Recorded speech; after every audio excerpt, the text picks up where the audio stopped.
جربتي تعملي المكرونة نية في الكيس بدون سلق ولا تحمير؟ تعالي تجربي معايا الطريقة دي، وجبة كاملة متكاملة في الكيس الحراري في الفرن.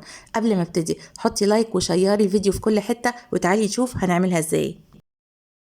في طاسة على النار حطيت المادة الدهنية بتاعتي، وحطيت شوية حلوين كده لان هما دول اساس الوجبة بتاعتي.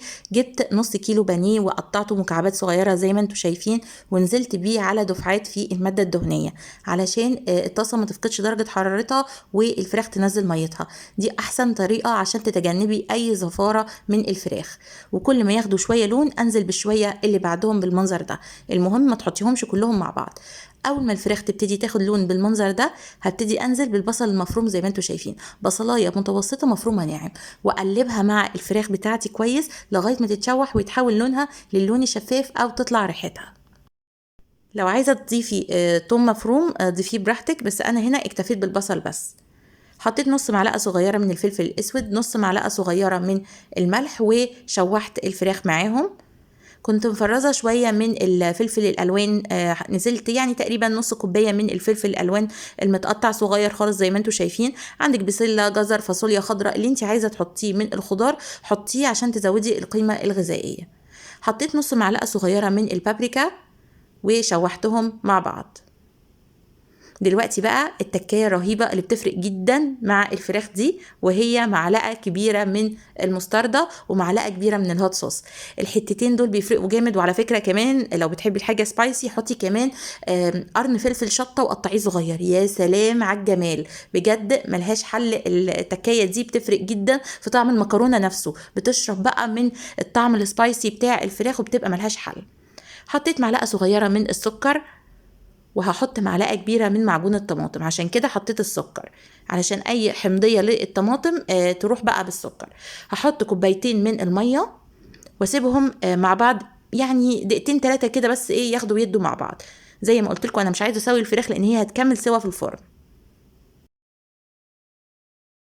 هجيب بقى الكيس الحراري ده، بنشتريه من السوبر ماركت، بيبقى 3 تقريبا في باكت واحد، بيبقى تمنهم بسيط بس بيفرقوا معاكي في وصفات كتير. هحط المكرونه، تقدري تستخدمي اي نوع مكرونه انت عايزاه. طبعا مفضلش الاسباجيتي، بس انا استخدمت نوع مكرونه يعني متوسط الحجم، فعشان كده ما كترتش الصوص عشان هي هتستوي بسرعه. انما لو انت مستخدمه مثلا المكرونه الفرن اللي هي القلم دي، كتري الصوص شويه عشان تستوي معاكي اسرع وما تطولش معاكي في الفرن. دي خدت معايا تقريبا نص ساعه في الفرن، مش اكتر من كده. هبتدي بقى اقفل الكيس بعد ما ضفت الصوص بتاعي واخلطهم كويس مع بعض. عايزه المكرونه تتشرب من الصوص ده يا جماعه، لان هو ده سر طعامه المكرونه.